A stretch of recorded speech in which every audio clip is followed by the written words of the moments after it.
ബാലിൻ്റെ പ്രവാചകന്മാർക്ക് സംഭവിച്ചത് എന്താണെന്ന് ഇസബേൽ രാജ്ഞി കേട്ടിട്ട് അവൾ ഏലിയാവിൻ്റെ അടുക്കൽ ഒരു ദൂതനെ അയച്ച് ഇങ്ങനെ ശപഥം ചെയ്തു: നാളെ നിന്റെ ജീവൻ അവരിൽ ഒരാളുടെ ജീവൻ പോലെയാകുന്നില്ലെങ്കിൽ ദേവന്മാർ എന്നോട് അങ്ങനെയും അധികവും ചെയ്യട്ടെ എന്ന്. ദൈവം ചെയ്യുന്നത് എല്ലാം കണ്ടിട്ടും ഇത് കേട്ട് പരിഭ്രാന്തനായ ഏലിയാ പ്രവാചകൻ മരുഭൂമിയിലേക്ക് ഓടിപ്പോവുകയാണ്. മരുഭൂമിയിൽ ഏലിയാ പ്രവാചകൻ ഒരു ചൂരച്ചെടിയുടെ ചുവട്ടിലിരുന്ന് മരണത്തിനായി പ്രാർത്ഥിച്ചു: മതി കർത്താവേ, എൻ്റെ ജീവൻ എടുക്കണമേ എന്ന്.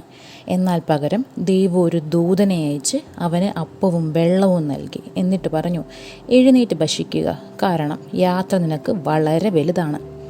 ഏലിയാ പ്രവാചകൻ ഭക്ഷണം കഴിച്ച് വിശ്രമിച്ചിട്ട് തൻ്റെ അടുത്ത യാത്രയ്ക്ക് ശക്തി പ്രാപിച്ചു. ഏലിയാ പ്രവാചകൻ 40 രാവും പകലും ഹോരേബ് പർവ്വതത്തിലേക്ക് സഞ്ചരിച്ച് ഒരു ഗുഹയിൽ ഒളിച്ചു. പിന്നീട് ദൈവം ഏലിയാ പ്രവാചകന്റെ ഉദ്ദേശം പുനഃസ്ഥാപിക്കുന്നു. പുതിയ രാജാക്കന്മാരെ അഭിഷേകം ചെയ്യാനും ഏലീശയെ തൻ്റെ പിൻഗാമിയായി വിളിക്കാനും പ്രവാചകനെ അയക്കുന്നു. ഏലിയാ പ്രവാചകൻ അതനുസരിച്ച് ദൈവിക ഉദ്ദേശത്താലും കൃപയാലും വീണ്ടും ശക്തനാകുന്നു. ഏലീശയെ തൻ്റെ പിൻഗാമിയായി അഭിഷേകം ചെയ്യുന്നതുൾപ്പെടെ തൻ്റെ ശുശ്രൂഷ പൂർത്തിയാക്കിയ ശേഷം ഏലിയാ പ്രവാചകൻ ദൈവത്തെ വിശ്വസ്തയോടെ സേവിക്കുന്നത് തുടരുന്നു.